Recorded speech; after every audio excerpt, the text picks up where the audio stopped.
Ok, hermanos, buenos días. Vamos a comenzar con el estudio, el discipulado de hoy. No sé por qué dije mañana. Estamos en el libro de Esdras. Vamos acercándonos al final del Antiguo Testamento. Hemos emprendido un largo recorrido por el Antiguo Testamento y vamos en los últimos libros. Así, si quieren buscar en su Biblia el libro de Esdras, que a pesar de ser uno de los últimos libros del Antiguo Testamento, se encuentra después de Crónicas, primera y segunda de Crónicas, que vimos la semana pasada. Así que busquen el libro de Esdras. Y antes de empezar con el estudio, vamos a orar. Acompáñenme a orar. Padre, muchas gracias. Tú eres un Dios bueno, Señor, a pesar de las dificultades que posiblemente hayamos pasado en esta semana. Tú eres un Dios bueno y siempre eres bueno con nosotros. Y te damos gracias, Señor, que nos permites estar aquí reunidos y estudiar tu palabra.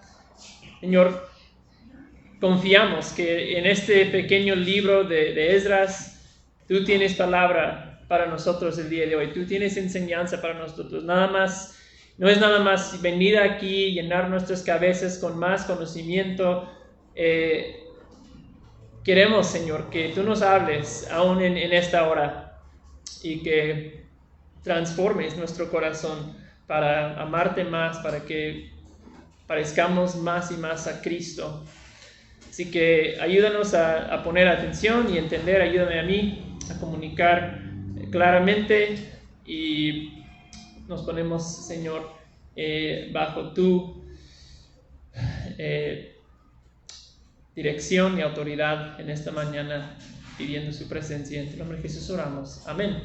Ok, Esdras, como primera y segunda de Crónicas que vimos la semana pasada, y como mencioné con Samuel y Reyes, Esdras y el libro que le sigue, Nehemías, originalmente eran uno solo también. Es una sola historia que abarca como dos personajes, Esdras y Nehemías, por asuntos de traducción y en el desarrollo de cómo nosotros tenemos nuestra Biblia hoy, se dividieron en dos libros.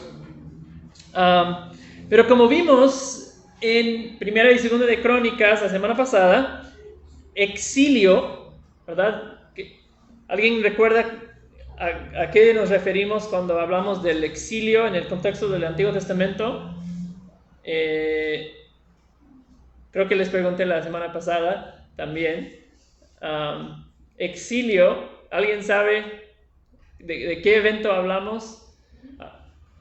Cuando fueron llevados a otro país. Sí, cuando el pueblo de Dios, la nación de Israel, por su desobediencia e infidelidad a Dios, Dios permitió que otra nación viniera y les conquistara y los llevara desde su tierra a otra nación, a otra tierra. Fueron exiliados a otra nación. Y el exilio que estamos hablando es el exilio a Babilonia, del reino del sur, de la parte de Israel que es en el sur, que eran los tribus de Judá y Benjamín.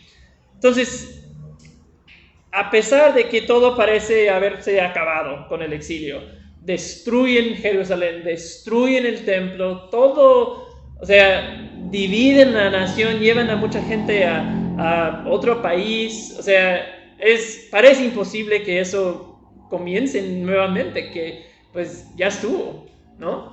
Pero lo que vimos en Crónicas es que el exilio no es el final de la historia.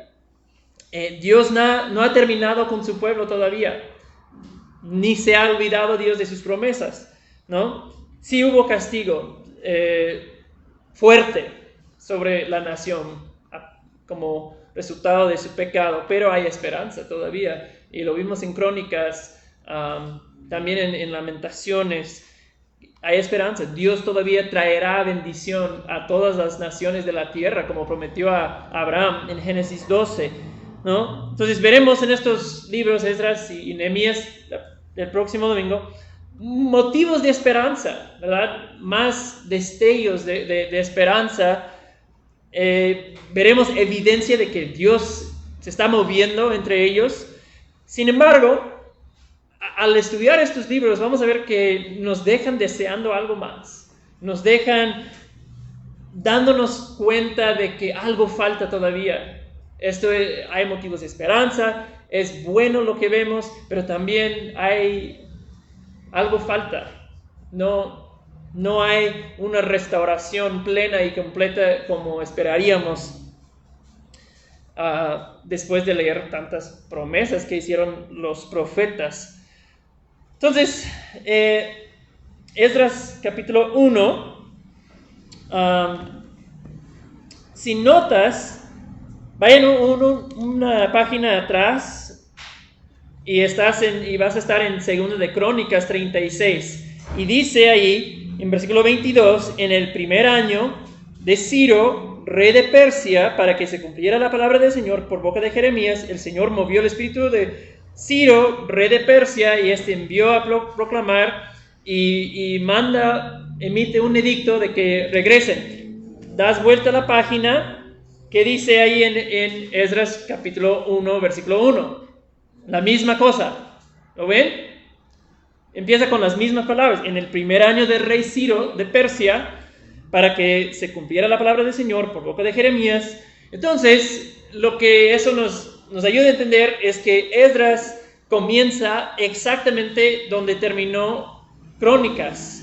Se comienza a ir con el mismo edicto. Dice versículo 2, así dice Ciro, rey de Persia, el Señor, el Dios de los cielos, me ha dado todos los reinos de los cielos, me ha dado todos los reinos de la tierra, me ha designado para que le edifique casa en Jerusalén, que está en Judá. Versículo 3, el que de entre todos ustedes, entonces ese es el rey de esta tierra, ahora pertenece a Persia, pero al inicio del exilio era de Babilonia. Y él dice, el que de entre todos ustedes, está hablando de esa gente que vivía en su tierra, aunque sean judíos, viven ahí, pueden regresar. Su Dios, que sea su Dios con él, que suba a Jerusalén, que está en Judá, y edifique nuevamente la casa del Señor Dios de Israel. Él es el Dios que está en Jerusalén. 4. Y a todo sobreviviente en cualquier lugar que habite, que los hombres de aquel lugar lo ayuden con plata y oro, con bienes y ganado, junto con una ofrenda voluntaria para la casa de Dios que está en Jerusalén. Entonces, pues ese es un motivo de esperanza. Esto es emocionante. El rey mismo está dando su bendición para que el pueblo regrese a la tierra prometida y reconstruya el templo con la bendición del rey. Ciertamente Dios está moviendo, ¿no? Entonces esa gente probablemente al salir de Babilonia, de lo que ahora es Persia, porque han transcurrido 70 años, recuerdan las historias de sus ancestros cuando ellos salieron de Egipto, ¿verdad? Como no las mismas circunstancias, pero es parecido. Que Dios ha recordado de sus promesas y de su pueblo y les está dando la oportunidad de salir de exilio, esclavitud y regresar a la tierra que prometió darles. Entonces, de cierta manera están repitiendo la historia de sus ancestros. Muchos piensan que el Salmo 126, chequen el Salmo 126, muchos piensan que se escribió este Salmo en el contexto de los que regresaban del exilio a Israel, a Palestina, la tierra que Dios dio a Abraham, a sus ancestros. Salmo 26 dice, cuando el Señor hizo volver a los cautivos de Sión, Éramos como los que sueñan. Entonces nuestra boca se llenó de risa y nuestra lengua de gritos de alegría. Entonces dijeron entre las naciones, grandes cosas ha hecho el Señor con nosotros. Grandes cosas ha hecho el Señor con nosotros. Nosotros estamos alegres. Haz volver, Señor, a nuestros cautivos como corrientes en el agua. Y los que siembran con lágrimas segarán con gritos de júbilo. Y entonces no sabemos con certeza, pero muchos piensan que este salmo se escribió en el contexto de alguien en ese grupo de personas que regresaba del exilio a su tierra, a Israel. Entonces es como una expresión de gozo y de asombro. Éramos como los que sueñan. Eso es increíble lo que el Señor está haciendo. Parece que estamos en un sueño. Entonces, como Dios ha dicho, el exilio ha terminado, o está terminando, podemos decir. Un primer grupo va a regresar bajo ese orden de Ciro. Jeremías 25:11, Dios, no sé cuántos años antes, Jeremías profetizó justo antes del exilio. Él había profetizado que el exilio va a terminar. El exilio tiene un plazo de tiempo determinado. Dice 25:11 de Jeremías, toda esta tierra será desolación y horror. Entonces, prediciendo que en la conquista por Babilonia de Israel van a traer desolación. Y estas naciones servirán, ¿cuántos años? 70 años al rey de Babilonia. Entonces Jeremías ya había dicho, van a pasar 70 años y se acabará ese tiempo de exilio. Entonces lo que Dios ha prometido por boca de Jeremías se está cumpliendo.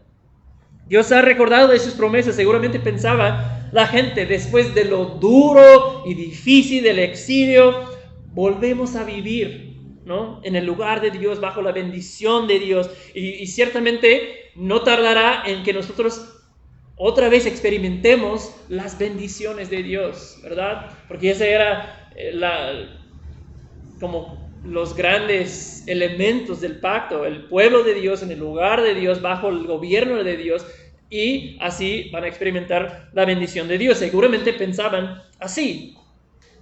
Si regresamos a Esdras, capítulo 1. ¿Alguien que me ayude a leer 5 y 6? Versículos 5 y 6 de Esdras 1. Entonces se levantaron los jefes de las casas paternas de Judá y de Benjamín, los sacerdotes, los levitas y todos aquellos cuyo espíritu Dios había movido a subir para edificar la casa del Señor que está en Jerusalén. Y todos los que habitaban alrededor de ellos los ayudaron con objetos de plata, con oro, con bienes, con ganado y con objetos preciosos, además de todo lo que fue dado como ofrenda voluntaria. Ok, entonces vemos en los primeros 4 versículos que Dios había movido el corazón del rey para darles permiso de regresar, y ahora Dios mueve el corazón de la gente para poder regresar, porque seguramente algunos dijeron, no, ya vamos a regresar y otra vez estar en nuestra tierra de nuestros ancestros. Pero otros habían nacido ahí, habían vivido toda la vida ahí, y era como de, bueno, ya somos, de aquí somos, no sé si queremos regresar. Entonces Dios movió el corazón de ellos para desear regresar. Y es interesante el versículo 6, ¿no? Si se acuerdan, la Pascua, ¿verdad? Cuando salen de Egipto en la noche, ¿qué pasó ahí? Llevaron joyas y oro y muchas cosas de los egipcios, porque ellos dijeron, necesitamos hacer ofrendas a nuestro Dios, y ellos dijeron, ya, llevan lo que quieran porque ya murieron nuestros hijos. Y pasa otra vez que los que habitaban alrededor de ellos les ayudaban, dijeron, no, regresen a su tierra, está bien, te ayudamos, ten esta joya, esa cosa que tengo, un poco de oro para que tengan para su viaje. Entonces Dios está actuando. ¿verdad? En la historia, moviendo las cosas para llevar a cabo su plan.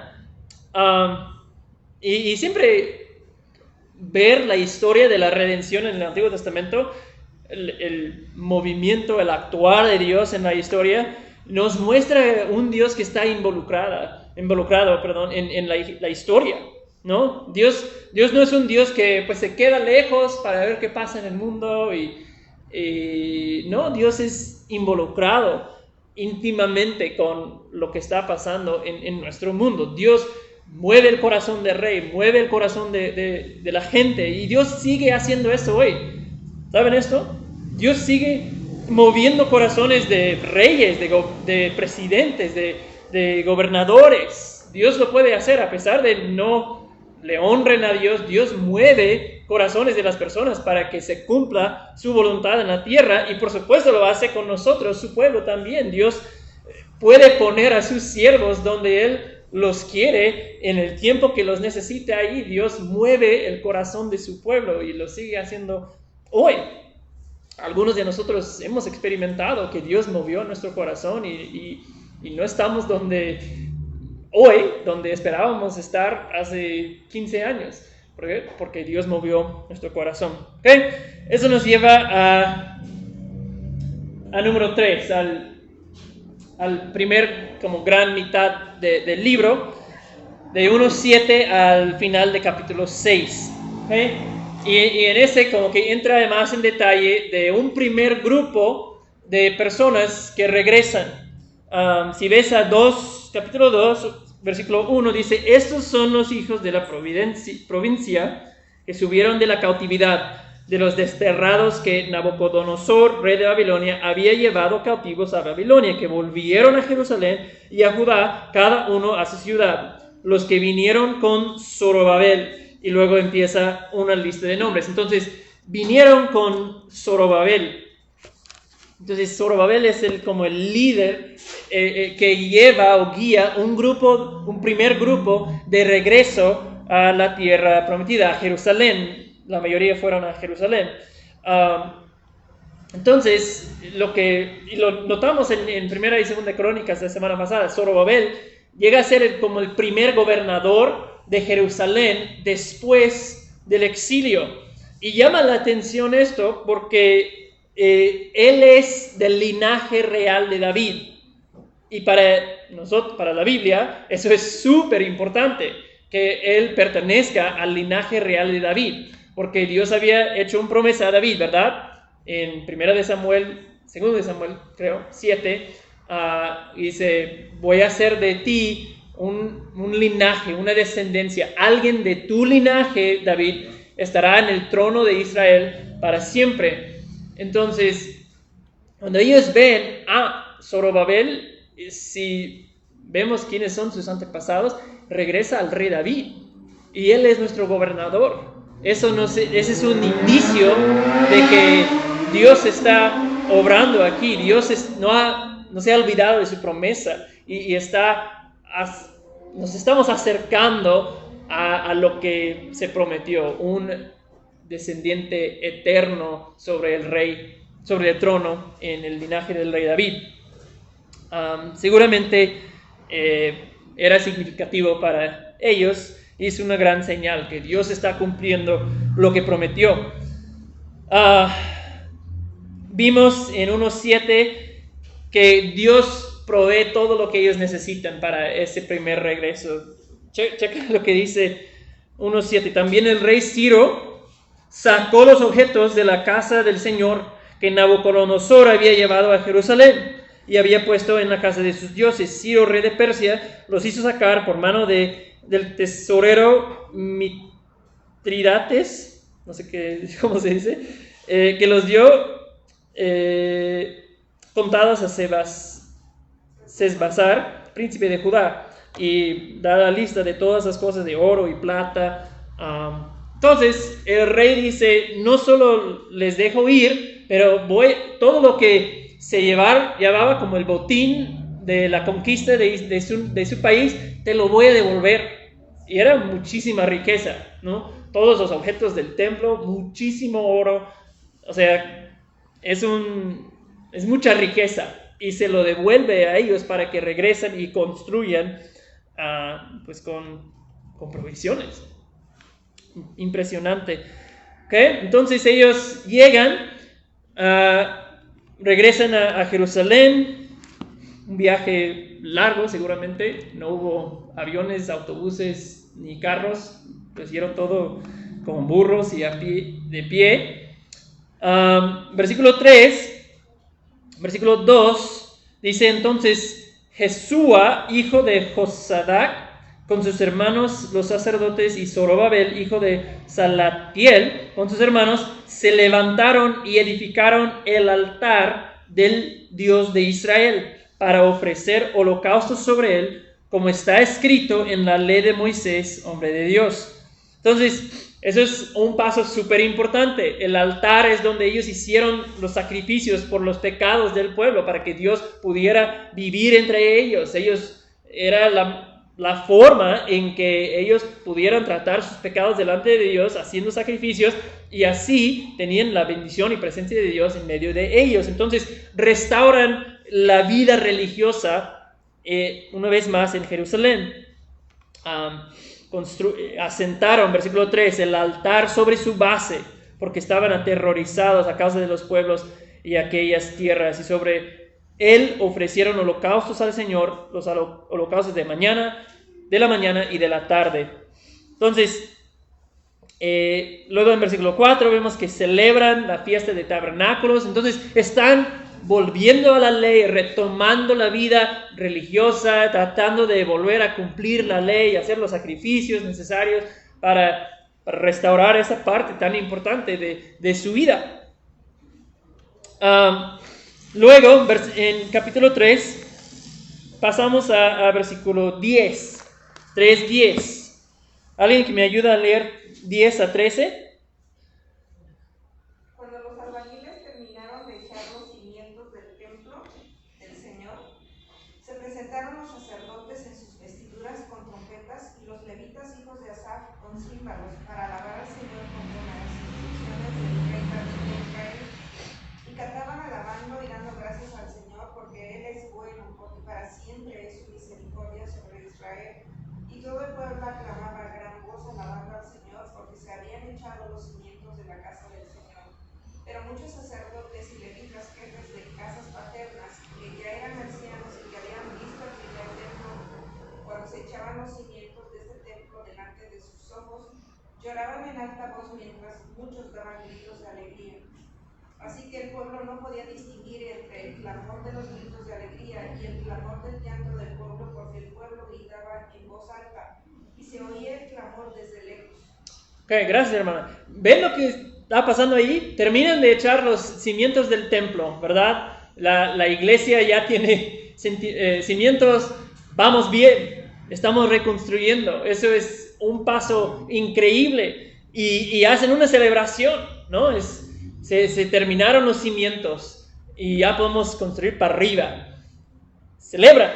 Pero ven lo que está pasando ahí en versículo 12. En medio de este evento tan emocionante, tan increíble, ¿no?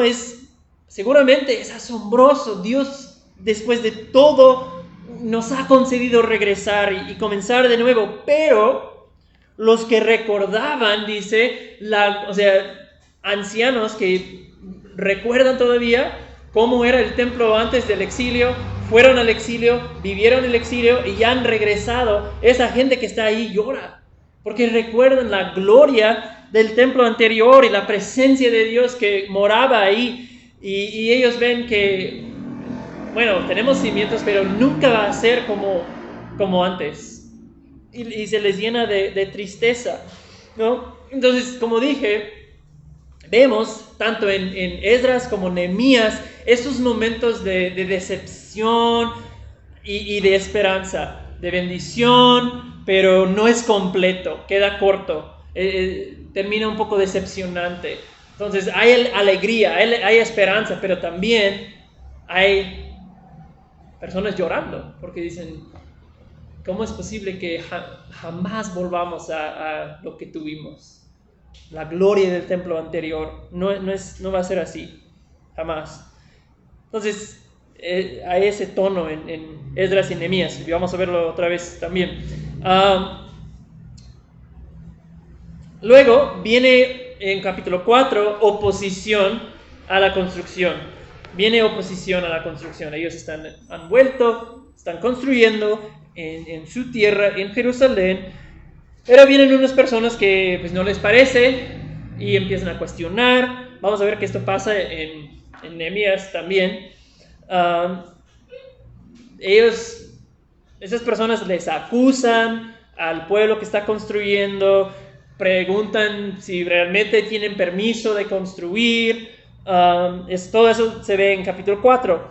La obra, entonces, ellos logran parar la obra por un tiempo. Entonces se asustan un poco y dicen, híjole, y paran, ya dejan de construir por un tiempo. No sabemos, pero parece que eran años incluso que se paró ahí la obra, pero se reanuda con los profetas Ageo, ¿cómo se dice? Ageo y Zacarías. Ellos llegan, y creo que vamos a estudiar Ageo y Zacarías en unas semanas, pero ellos llegan y dicen, no, Dios está con nosotros, y animan al pueblo otra vez a volver a retomar la obra. Y es que mientras está parada la obra, nuevos líderes llegan al poder y ellos terminan dando luz verde para retomar la construcción, dan su bendición para continuar. Y sucede porque pues después de que se detiene la construcción, pasa este tiempo y ellos se animan con el ministerio de Zacarías y Ageo, y terminan mandando una carta al rey Darío, quien, o sea, no es el mismo rey que los mandó Ciro, ya es el rey Darío. Mandan una carta a él y le dicen, a ver, Darío, pedimos por favor que tú investigues en los archivos de la nación y vas a ver que el rey Ciro dio un decreto para que se reconstruyera el templo en Jerusalén. Entonces Darío dice, ok, llega la carta y investiga. Y Darío dice, pues sí, lo encontramos efectivamente, Ciro dio la orden, es legítimo lo que ellos están haciendo, tienen permiso de hacerlo. Y entonces Darío manda una carta de regreso a esas personas que oponen y dice, mira, que nadie impida la obra de la reconstrucción del templo. Ellos tienen permiso y bendición del rey para hacerlo. Y además dice que se van a pagar los gastos para la construcción de los tributos que se levantan en esa región. O sea, da completa bendición y provisión para que continúe con la construcción. Entonces, así termina el templo. Al final de capítulo 6, esa tercera sección, primera gran sección del libro, ellos terminan el templo, logran terminar la construcción.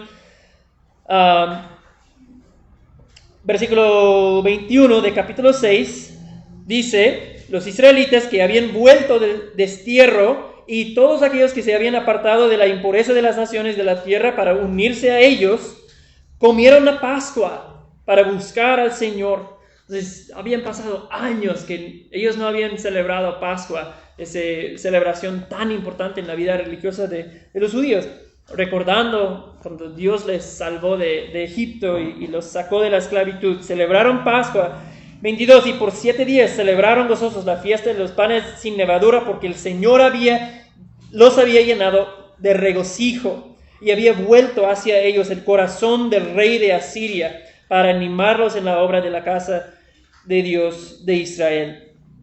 Entonces hay gran regocijo en este momento entre ese grupo de personas que ha regresado de Babilonia y otros que se han unido con ellos de sus ancestros que se quedaron en la tierra. Por fin, ¿verdad? Las cosas están volviendo a como debe ser en la nación de Israel. Ahí está el templo, estamos retomando las fiestas, ¿no? Y ahora es que entra en escena otro personaje cuyo nombre es el título de este libro, Esdras, versículo 7. 7.1, vean a 7.1, dice, después de esas cosas, en el reinado de Artajerjes. Ahora, cuando escuchamos después de esas cosas, quizás piensas, bueno, la próxima semana o un mes después, pero no es la próxima semana. Damos un salto entre el final de capítulo 6 y versículo 1 de 7. ¿Cuántos años creen? 60 años. Pasan 60 años entre ese primer regreso, se termina el templo y Esdras entra en escena y regresa también de Babilonia. Entonces nos adelantamos 60 años después de que el templo es reconstruido a este hombre Esdras. Y Esdras, si tuviéramos el tiempo de leer, vamos a ver que Esdras es un sacerdote. Esdras es un erudito del Torah, de la ley de Dios. Eso es, Esdras se dedica a eso, es un maestro, es un experto en la ley, pero vive, ¿verdad?, en Babilonia, o lo que ahora es Persia en el tiempo de Esdras. Entonces, aparentemente esto es conocido, o sea, lo que tiene Esdras, su conocimiento de la ley, que es un experto, un maestro en Torah, es conocido y bien visto por el rey, este rey Artajerjes, ¿verdad? Es aprobado su oficio por el rey, ¿no? Y este Esdras tiene el favor del rey, porque vamos a ver que le da otra vez todo lo que Esdras necesita y más para regresar. Ahora, esa es una pregunta interesante. ¿Por qué haría esto este rey Artajerjes? Es un rey pagano. No conoce la palabra de Dios, no honra a Dios. ¿Por qué honra? ¿Será que Esdras le convirtió y ahora honra y adora a Dios? Bueno, creo que no. Podemos decir que es un rey que temía a Dios de cierta manera, pero no se convertía al Dios verdadero, el Dios de Israel, a Jehová, ¿no? Porque en la carta que él manda con Esdras dice tu Dios, su Dios, varias veces, ¿okay? O sea, no nuestro Dios, lo ve el rey como su Dios de Esdras, su Dios de esa gente. Entonces, ¿por qué haría eso? Entonces, ¿por qué gastar mucho dinero y por qué facilitar que Esdras regresa? Bueno, lo ve como algo positivo, obviamente, porque está dispuesto a gastar para, pues, complacer, para quedar del lado bueno de este Dios. Artajerjes lo ve como algo que le conviene, ¿no? Y es que, ¿pero por qué sería esto? Bueno, tenemos que entender la mente antigua, la mente de cómo pensaban las personas en la antigüedad. En tiempos antiguos casi todos eran politeístas. Un politeísta es uno que cree en una variedad de dioses. Eso era, pues, lo común en ese tiempo. Entonces Artajerjes cree en una variedad de dioses. Y, pues, como creen muchos dioses, el Dios de Israel es otro Dios entre los muchos que le conviene complacer a ese Dios, ¿no? Entonces, en su entendimiento de la mente antigua, los dioses eran como más regionales, ¿no? Nosotros pensamos que, pues, un dios es un ser poderoso, ¿verdad? Obviamente solo creemos que hay un solo Dios y de toda la tierra, pero en la mente antigua ellos creyeron en muchos dioses. Entonces él ve como, bueno, ese Dios que ha decidido habitar en Jerusalén, ¿no? El Dios de los israelitas, que la nación conquistó, pero se da cuenta, ese es su Dios y su lugar es en Jerusalén, y me conviene mandar a Esdras, ese representante de Dios, de regreso a la tierra, para que Esdras, pues, haga sacrificios, para que cumplan lo que ese Dios quiere de ellos. Entonces, para él es como, bueno, eso es una buena estrategia, ¿no? Es dinero bien invertido, quedar del lado bueno de su Dios, de los judíos. ¿verdad? Aquí en Babilonia tenemos otros dioses, pero ese es el Dios ahí. Así pensaban, ¿no? Tenían otros dioses también sobre diferentes partes de la vida, como la cosecha, la lluvia, la fertilidad. O sea, así pensaba la mente en la antigüedad. Entonces, agradar a Dios de cierta manera, el de los judíos, pues es buena idea, me protege, me conviene, me va a bendecir incluso, complacer a su Dios. Ese es, si te preguntas por qué haría eso un Dios pagano, es por eso, que ellos pensaban, pues hay que complacer a todos los dioses, si el Dios de los judíos es otro, pues hay que hacer lo que él pida. Pero esa es la situación en que se encuentra Esdras. Esdras capítulo 7, versículo 9. Chequen lo que dice, versículo 8. Capítulo 7, versículo 8 de Esdras. Dice, Esdras llegó a Jerusalén en el mes quinto, en el año séptimo del rey, porque el primer día del mes primero comenzó a subir de Babilonia, y el primer día del mes quinto llegó a Jerusalén, pues la mano bondadosa de su Dios estaba sobre él. Qué frase, wow. La mano bondadosa de Dios estaba sobre este hombre. Bueno, ¿por qué? Versículo 10 nos dice ¿por qué? Porque Esdras había dedicado su corazón a estudiar la ley del Señor y a practicarla y a enseñar sus estatutos y ordenanzas en Israel. Ese es Esdras. Se había dedicado su corazón a estudiar la ley, practicarla y enseñar sus estatutos y ordenanzas en Israel. Impresionante. Este hombre dice que se había dedicado a estudiar, practicar y enseñar la ley de Dios. Qué ejemplo, ¿verdad? De Esdras, ¿no? No solo estudiaba. Esdras quería entender, quería conocer y tener conocimiento en la ley de Dios, qué es lo que Dios hace, cómo es Dios, cómo opera con su pueblo. Estudiaba la ley, qué es lo que Dios desea. Pero no se quedó ahí.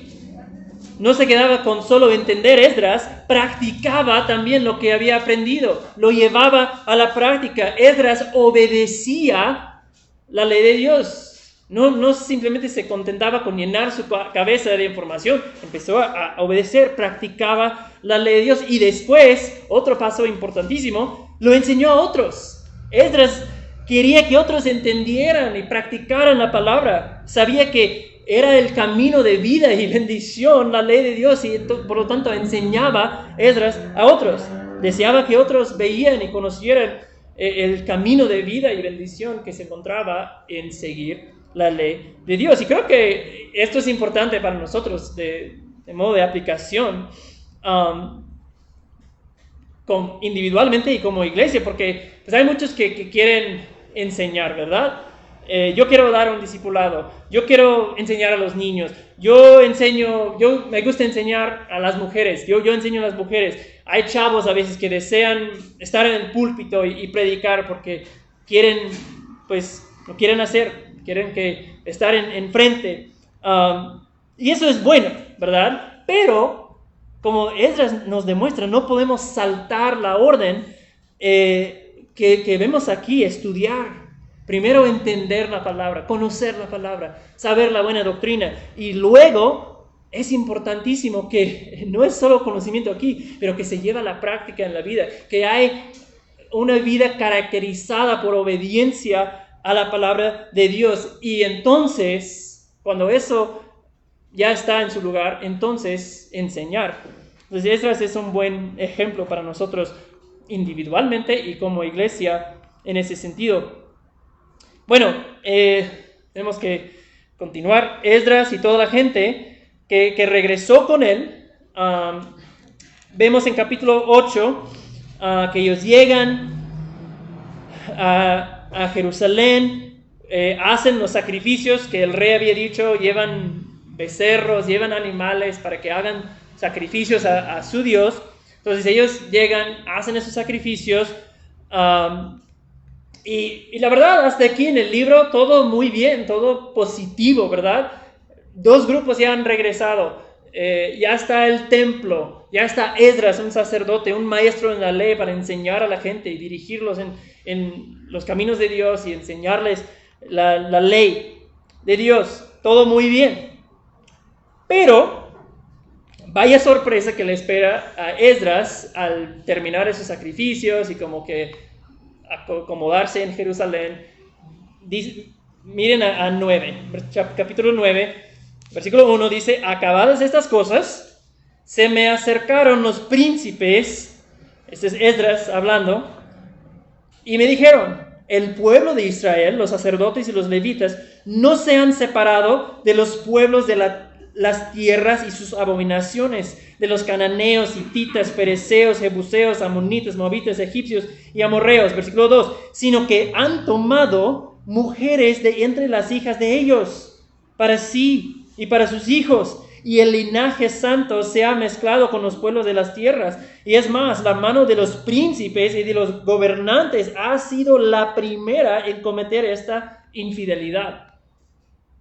Entonces, Esdras se entera de algo que ha estado sucediendo. Recuerden que Esdras va 60 años después del primer grupo. Entonces, ellos vienen y dicen: oye, Esdras, sabemos que esto está mal, pero hay muchos que han tomado esposas de la gente que vive alrededor. Y entonces eso es algo grave. Y ahora, para hacerlo más grave, son los príncipes y principales entre la gente que dice que su mano es la primera en ese asunto. Si regresas a Deuteronomio 7 dice: Dios había dicho en su ley, Deuteronomio 7, cuando el Señor tu Dios te haya introducido en la tierra donde vas a entrar para poseerla, y haya echado delante de ti a muchas naciones, los hititas, los jerboseos, los amorreos, mismos nombres que acabamos de leer, muchos, cananeos, fereceos, heveos, jebuseos, 7 naciones más grandes, más poderosas que tú, cuando el Señor tu Dios los haya entregado delante de ti, los hayas derrotado y los has destruido por completo, no harás alianza con ellos, ni te apiadarás de ellos, no contraerás matrimonio con ellos, no darás tus hijos a sus hijos, ni tomarás sus hijas para tus hijos, porque ellos, esa es la parte importante, versículo 4, entonces prohibió matrimonio entre ellos. 4, porque ellos apartarán a tus hijos de seguirme para servir a otros dioses. Entonces la ira del Señor se encenderá contra ti y Él pronto te destruirá. Entonces Esdras llega y se da cuenta que exactamente lo que Dios había prohibido en Deuteronomio está ocurriendo. Aquí van, ya han tomado esposas, ya algunos ya tienen hijos con esas esposas. O sea, no es un asunto pequeño y son muchos involucrados en este pecado. Ahora, es importante aclarar que el asunto aquí no es que no son israelitas como tal. O sea, que son de otra raza o algo así. El asunto es que son de otra religión, ¿verdad? Especifica en versículo 4, ahí dice que porque se van a apartar sus corazones de Dios. Ese es el problema, lo que Dios no quiere, porque esa gente no conoce a Dios, tienen ídolos, ¿verdad? Que con Salomón, él es el ejemplo clásico de esto. Salomón tomó muchas esposas de otras naciones que vinieron a su casa con sus ídolos, y con tiempo esas esposas apartaron su corazón de Dios a otros dioses falsos. Entonces, ese es el peligro. No es que esa gente es sucia y no podemos casarnos con ellos, porque hay ejemplos de el pueblo de Dios casándose con otras personas fuera de Israel, y Dios lo permitió en ciertas ocasiones. Es un asunto de religión. Dios dice: van a apartar sus corazones. Por eso es tan peligroso. Bueno, vemos la respuesta de Esdras a este asunto en 3 y 4. 9:3. Cuando oí de este asunto, rasgué mi vestido y mi manto y arranqué mi pelo de mi cabeza y mi barba y me senté atónito. Entonces se reunieron conmigo todos los que temblaban ante la palabra de Dios y de Israel por causa de la infidelidad de los desterrados, y estuve sentado atónito hasta la ofrenda de la tarde. Entonces Esdras está destrozado con esa noticia, ¿verdad? Rasga su vestidura. Vemos varias veces, en el mundo antiguo esa era una expresión de tristeza, de horror, de abatimiento. Arranca su pelo, no está perplejo Esdras, y se sienta, ¿no? Esdras sabe que pecado e infidelidad trae la maldición de Dios, trae la ira y juicio de Dios. Pues el pueblo ya debía haber aprendido esta lección, pero Esdras sabe, él es experto en la ley, y dice, esto va a salir mal si no actuamos rápido. Y luego en 6 a 15 vemos la confesión de Esdras. Ya se nos acaba el tiempo, pero voy a leer rápido la confesión de Esdras. 9:6. Y dije, Dios mío, Esdras ahora habla a Dios. Dios mío, estoy avergonzado y confuso para poder levantar mi rostro a ti, mi Dios, porque nuestras iniquidades se han multiplicado por encima de nuestras cabezas. Y nuestra culpa ha crecido hasta los cielos. Desde los días de nuestros padres hasta el día de hoy hemos estado bajo gran culpa a causa de nuestras iniquidades. Nosotros, nuestros reyes, nuestros sacerdotes, hemos sido entregados en mano de los reyes de la tierra, a espada, a cautiverio, a saqueo, a la vergüenza pública como en este día. Pero ahora, por un breve momento, ha habido misericordia de parte de nuestro Señor, para dejarnos un remanente que ha escapado y darnos un refugio en su lugar santo. Se está refiriéndose que se han regresado. A ver, vamos a saltar unos versículos.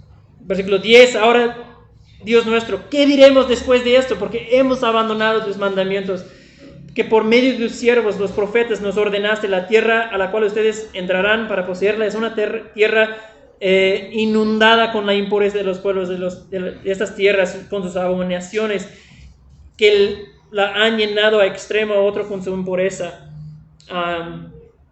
Versículo 13, después de todo lo que nos ha sobrevenido a causa de nuestras maldades, malas obras y nuestra gran culpa, puesto que tú, nuestro Dios, nos has pagado menos de lo que nuestras iniquidades merecen, y nos has dado un remanente que ha escapado como este, hemos de quebrantar de nuevo tus mandamientos, emparentándonos con los pueblos que cometen estas abominaciones. ¿No te enojarás con nosotros hasta destruirnos, sin que quedara remanente que escapara? Oh Señor Dios de Israel, tú eres justo, porque hemos quedado un remanente que ha escapado como en este día. Ahora estamos delante de ti con nuestra culpa, porque nadie puede estar delante de ti a causa de esto.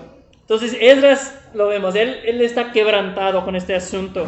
Después de todo lo que Dios ha hecho, toda la misericordia de Dios en proveer para que regresen a la tierra prometida, después de ver muchos de ellos la espantosa ira de Dios en el exilio, después de ver su misericordia en permitirlos regresar, Esdras está, ¿y ahora esto? ¿Así van a vivir después de todo el Señor los ha enseñado, los ha dado, ha hecho con ustedes? Esdras está atónito, ¿no? Dios les dio una especie de segunda oportunidad y ya la están echando a perder tan rápido. Está decepcionadísimo, ¿no? Y Esdras menciona algo muy importante en su confesión. Debemos entender que el pecado de los que conocen a Dios y conocen a su palabra es vergonzoso. Esdras usa esa palabra, estamos delante de ti con la vergüenza de nuestro pecado. El pecado de los que conocen a Dios y conocen a su palabra es vergonzoso, ¿verdad? Cualquier pecado es terrible, pero para los que conocen a Dios y conocen a su palabra y nos metemos en pecado es vergonzoso, es más grave todavía. Pecar sabiendo la gracia y perdón de Dios es muy grave. Y vemos aquí esta confesión de Esdras. Es una confesión ejemplar, podemos decir. Esdras dice, somos culpables, merecemos castigo, merecemos destrucción, hemos pecado, no tienes por qué tratarnos con misericordia, merecemos lo que hemos ganado con nuestro pecado. No da pretexto, no dice, no, es que ellos pues tomaron esas esposas, pero que lo hicieran con pues un propósito bueno, ¿no? Querían convertirlas al Dios de Israel. No da pretextos, ¿verdad? No dice, fueron ellos, son rebeldes y tercos y lo hicieron cuando yo ni siquiera estuve aquí. Él se incluye de alguna manera en el pecado del pueblo. Es una confesión muy, muy bueno, muy honesto, ¿no? Y Esdras sabe que, eso es importante, fíjense bien, Esdras sabe que aunque no todos son culpables de la misma manera, el pecado del pueblo, el pecado de algunos afecta a todos. El pecado de algunos en el pueblo de Dios afecta a todos, ¿verdad? Esto que han hecho estos hombres tiene la potencial de introducir nuevamente la idolatría entre el pueblo de Dios, porque están trayendo esposas que adoran a dioses falsos, ¿no? Es un pecado que afecta a todos, y tenemos que entender eso en la iglesia también, es lo mismo. El pecado en la iglesia, en el cuerpo de Cristo, afecta a todo el cuerpo, ¿sí? Afecta a todos. Es un cáncer que se extiende. Un cáncer nunca pues, se queda en un órgano solamente, empieza a extender y tomar otras partes del cuerpo, crece. Entonces yo te quiero preguntar, ¿ves tu pecado así? ¿Ves tu pecado así? Es que hieres a otros con tu pecado. No es un asunto privado, como a veces pensamos que es nada más yo y mi pecado y lo trato con Dios y como es un asunto privado, pero no afecta a nadie más. No es así, somos un cuerpo. La Biblia dice que si eres parte del cuerpo de Cristo, que formamos un cuerpo, ¿verdad? Si algo mal está pasando con mi pie, afecta a todo mi cuerpo, porque es parte de un solo organismo. ¿Ok? Entonces, no somos islas apartes, somos parte de un cuerpo. Y mi pecado y tu pecado debilita y expone a peligro todo el cuerpo. Muy importante esa lección que vemos en la confesión de Esdras. Bueno, Esdras no solo hace una confesión, sino que también lleva al pueblo a arrepentimiento. Si ves lo que pasa aquí, nos muestra que arrepentimiento no es nada más sentirse mal por su pecado, no es nada más que estoy muy triste y la regué otra vez y perdón, estuve mal. No, es tomar acción y es cambiar, es deshacerse del pecado, ¿no? Le lleva a Esdras esta situación a tomar medidas muy muy fuertes para erradicar, eliminar el pecado y su efecto corrosivo dentro de la comunidad.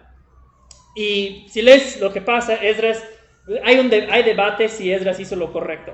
Entre los eruditos hay debate de eso, porque dice Esdras a todos esos hombres, dicen, a ver, no importa si llevas 20 años con esta mujer y tienes hijos, de plano tienen que separarse de ellas. Mándenlas de regreso a su tierra, expúlsenlas.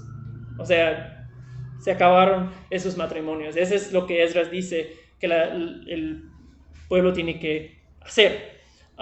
Hay debate si es lo correcto. Dios nunca dice que él tiene que hacer esto, que ellos tienen que separarse. Malaquías, un profeta contemporáneo de Esdras, dice que Dios odia el divorcio. Entonces, quizás Esdras no hizo lo correcto. Es algo extraño, por lo menos, que toma esa acción tan fuerte. Pero, a pesar de esto, el principio ahí de tomar medidas radicales para eliminar el pecado de nuestras vidas que vemos en esta historia es de mucha instrucción para nosotros. Mucha instrucción. Es un ejemplo que nosotros debemos seguir, ¿no? Que no coquetees con el pecado, lo eliminas, lo matas, lo quitas, haces lo que sea para eliminarlo de tu vida.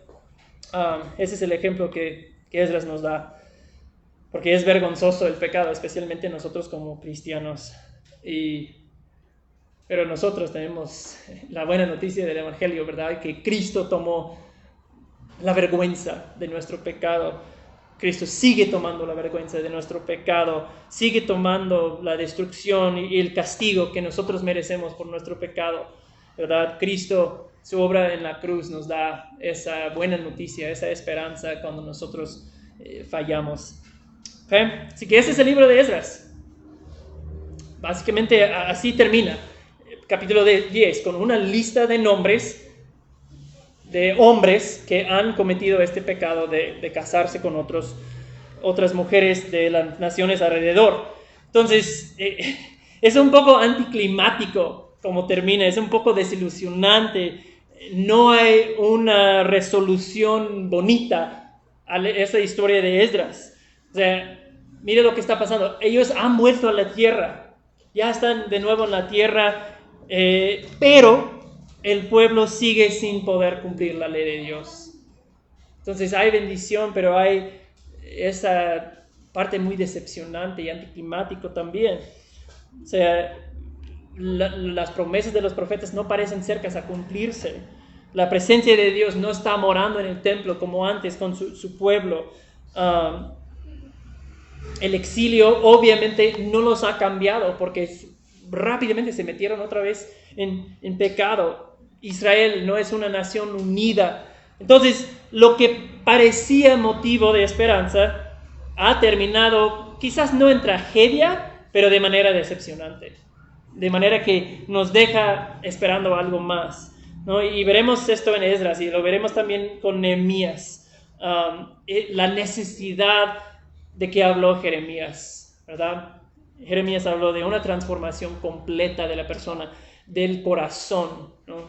Que Dios va en el nuevo pacto dar corazones nuevos a su pueblo para que puedan obedecerle y caminar en sus caminos, ¿no? Entonces, si Esdras nos recuerda que si no hay una transformación a nivel de corazón, si Dios no hace la persona nueva, no puede amar y obedecer a Dios. Va a seguir esclavo al pecado. Entonces se destaca muy claramente en estas historias pues esta realidad de algo mejor. Algo mejor se espera todavía. Entonces nos hace esperar aquel que hará posible esa transformación de corazón que es Jesús. Va a traer el nuevo pacto. Hebreos dice que el nuevo pacto es hecho sobre mejores promesas. Entonces, eso es como termina Esdras. Tenemos un descanso de 10-15 minutos. Gracias, hermanos, por su atención.